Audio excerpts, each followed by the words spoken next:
This week, the case that special counsel Jack Smith will bring against Donald Trump in the federal election interference trial is becoming much clearer, with a new filing showcasing the special counsel's plans to weave in the DOJ's successful pursuit of accountability of hundreds of defendants and to prosecute the ex-president as an insurrectionist whose attempts to overturn the election culminated, Jack Smith argues, in the violent, deadly attack at the Capitol on January 6th. As Politico puts it in their reporting today, quote, by combining the Trump allegations with the riot, Jack Smith is unlocking a mountain of case law developed in those January 6 riot cases to tie Trump more clearly to the violence than he has been to date. In short, he's casting Trump as one of the 1,200-plus riot defendants who have already been charged.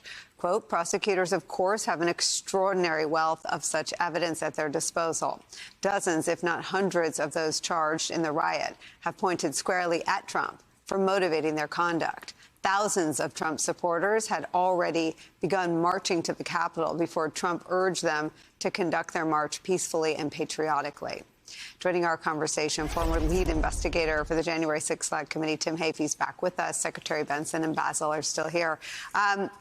So I always sense that talking to you was the closest I could get to talking to any of the federal prosecutors or investigators working on these cases. And as their filings reveal more about them than anything else we're going to see until the trial itself, it's clear that that is true.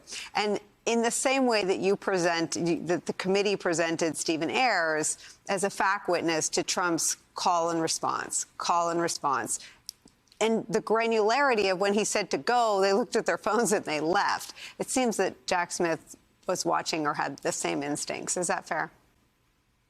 Yes, it's completely fair. Look, he's charged, Nicole, with conspiracy to obstruct an official proceeding. And part of the way the official proceeding was obstructed was by the violence, by the chaos that ensued at the Capitol. That was a direct result of this incendiary rhetoric about the election being stolen. Fight like hell or you're not going to have a country anymore. It is part and parcel of the charged offenses. It's not a separate offense, right? Judges have to parse whether or not there's a reason to admit evidence of other criminal conduct beyond that which is charged. In any case, that's a rule of evidence 404B. This is not that. The evidence of what happened at the Capitol is substantive evidence of the president's intent to disrupt the joint session, because it was, in fact, disrupted by those people who have said repeatedly that they were there because they believed the president's rhetoric about the election and because they thought he invited them.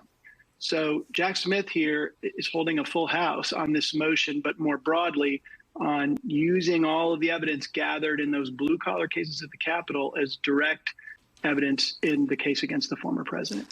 And I feel like some of us were looking for some tie from Trump to the actual broken flagpole that was used to maim officers. The tie to the violence is it's one of the 3 or 4 tools in his kit, right? So it's Pence, pressuring Pence to overturn the elections. It's the lie about fraud, the call to DOJ, to Donahue and Rosen, just say it's fraudulent and our buddies will do the rest. And then it's the violence as a tool to stop the official proceeding. Is that a better way to look at that? Yeah, I would put those things in order, though. It's important to see the violence as the last tool that he pulled out of the toolbox, because the other tools were too blunt and didn't work, right? The first tool is the courts. He goes to court. He files 62 cases around the country, none of them successful. He then tries to appeal to Republicans and state legislatures, state officials. Doesn't work. They're going to do their constitutional duty and interpret the results fairly in their states. He turns then to the Justice Department. As you know, that doesn't work. He then turns to his most loyal lieutenant, Mike Pence. And ultimately, it's when Mike Pence tells him no, right? That's the last door closing. The only tool left is the violent mob launching them at the joint session. So this is, they're not all equal, all these tools. They're sort of increasing in desperation and, frankly, increasing in danger. Violence is the last and final tool in that toolbox. Tim, perhaps the most premeditated, though, because he's at this meeting where plans A, B, and C don't work out the way he wants them to. So he storms up to, or I don't know how he gets upstairs. I'll envision him storming or slinking upstairs. And on December 19th sends the tweet that puts in motion the violent mob. So it also has a very clear, and you've already created and produced the evidence is out in public of the premeditation of the violent mob. Yeah, and look, Nicole, he's always had, he knows he has a very strong following. He knows that people pay close attention, that he has the ability to motivate conduct through his rhetoric. And yes, it is when he's told you can't seize voting machines, you can't appoint Sidney Powell to investigate non-existent voter fraud.